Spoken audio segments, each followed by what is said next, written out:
Friends, ಸ್ಪಾರ್ಕ್ಲರ್ Naveen YouTube ಚಾನಲ್ಗೆ ಸ್ವಾಗತ. ಬಂಧುಗಳೇ, ಕ್ರಿಕೆಟ್ನಿಂದ ನಿಮ್ಮೆಲ್ಲರ ಭಾರತೀಯ ಕ್ರಿಕೆಟ್ನ ರತ್ನ, ಹಾಗೆಯೇ RCBಯ ಬೆನ್ನೆಲುಬಾಗಿ ನಿಂತು ಗೆಲ್ಲಿಸಿದಂತಹ, ಹಾಗೆಯೇ ಭಾರತೀಯ ಕ್ರಿಕೆಟ್ ಭವಿಷ್ಯದ ತಾರೆಗಳ ಮಾರ್ಗದರ್ಶಿ, ಇನ್ಸ್ಪಿರೇಷನ್ ಆದಂತಹ ವಿರಾಟ್ ಕೊಹ್ಲಿ ಟೆಸ್ಟ್ ಕ್ರಿಕೆಟ್ಗೆ ನಿವೃತ್ತಿ ಘೋಷಿಸಿದ್ದಾರೆ. ಆದರೆ ಅವರ ಈ ಒಂದು ನಿವೃತ್ತಿಯ ಹಿಂದೆ ಏನಾದರೂ ಷಡ್ಯಂತ್ರವಿದೆಯೇ?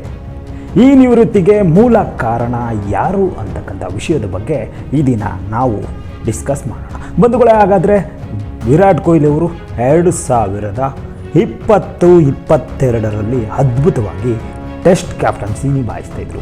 40ಕ್ಕೂ ಹೆಚ್ಚು ಟೆಸ್ಟ್ ಪಂದ್ಯಗಳನ್ನು ಗೆಲ್ಲಿಸಿಕೊಟ್ಟಂತಹ ನಾಯಕರಾಗಿದ್ದರು. ತಂಡದಲ್ಲಿ ಅಗ್ರೆಸಿವ್ನೆಸ್ ಇರ್ತಾ ಇತ್ತು. ತಂಡದ ಅನೇಕ ಯುವಕರಿಗೆ ಮಾರ್ಗದರ್ಶಕರಾಗಿರ್ತಿದ್ರು.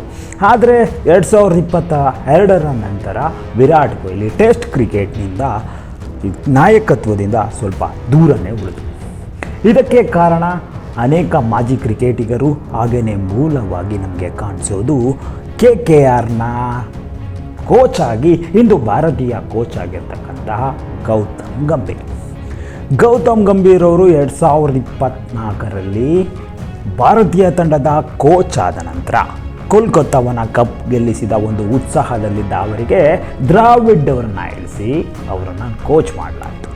ಅವರ ಕೋಚ್ ಆದ ನಂತರ ಗಂಭೀರ್ ಅವರು ಮೊದಲಿಗೆ ಈ ತಲೆಗಳನ್ನು ತಂಡದಿಂದ ಹೊರಯಿಡಲು ಸ್ಟಾರ್ಟ್ ಮಾಡಿದರು.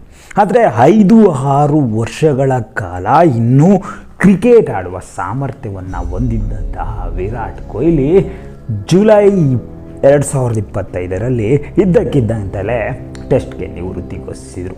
ಇದು ಕ್ರಿಕೆಟ್ ಅಭಿಮಾನಿಗಳಲ್ಲಿ ಆಶ್ಚರ್ಯವನ್ನು ಉಂಟು ಮಾಡಿತು. ಬಂಧುಗಳೇ, ಇದೊಂದೇ ಕಾರಣ ಅಲ್ಲ, ವೈಯಕ್ತಿಕ ಕಾರಣದಿಂದಲೂ ಕೂಡ ವಿರಾಟ್ ಯುವಕರಿಗೆ ಅವಕಾಶ ಕೊಡಬೇಕು ಅಂತ ಹೋಗ್ತಿದ್ದಾರೆ ಅಂತ ಏನೇ ಹೇಳಿದ್ರು RCB ಅಭಿಮಾನಿಗಳು, ಹಾಗೆಯೇ ಕ್ರಿಕೆಟ್ ಅಭಿಮಾನಿಗಳು, ವಿರಾಟ್ ಅಭಿಮಾನಿಗಳು. ಮೊದಲನೇದಾಗಿ ಅವರು ಹೇಳೋದು ಗಂಭೀರ್ ಇದರಲ್ಲಿ ಪ್ರಮುಖ ಪಾತ್ರ ವಹಿಸ್ತಾರೆ ಅಂತ. BCCಯ ಕೆಲವು ಉನ್ನತ ಅಧಿಕಾರಿಗಳು ಕೂಡ ಇದರಲ್ಲಿ ಪಾತ್ರ ಇದೆ ಅಂತ. ಇನ್ನೂ ಆಡುವ ಶಕ್ತಿ ಇದ್ದಂತಹ ವಿರಾಟ್ ಕೊಹ್ಲಿ ಒಂದು ಕ್ರಿಕೆಟ್ಗೆ ವಿದಾಯ ಹೇಳೋದಕ್ಕೆ ಕಾರಣ ಯಾರು ಅಂತ ಕಾಮೆಂಟ್ ಮಾಡೋದನ್ನ ಮರಿಬೇಡಿ ಬಂಧುಗಳೇ. ಹಾಗೆಯೇ ವಿರಾಟ್ನ ಪ್ರೀತಿಸೋ ನೀವೆಲ್ಲರೂ ಕೂಡ ಈ ವಿಡಿಯೋವನ್ನು ಹೆಚ್ಚೆಚ್ಚು ಶೇರ್ ಮಾಡ್ತೀರಾ ಅಂತ ಹೇಳ್ತಾ, ಇನ್ನೂ ಕೂಡ ನಿಗೂಢವಾಗಿ ಉಳಿದಿರೋ ವಿರಾಟ್ ಕೊಹ್ಲಿಯ ನಿವೃತ್ತಿಯ ಬಗ್ಗೆ ನಿಮ್ಮ ಅನಿಸಿಕೆಗಳನ್ನು ನಮ್ಮೊಂದಿಗೆ ಶೇರ್ ಮಾಡಿಕೊಳ್ಳಿ. ಧನ್ಯವಾದ.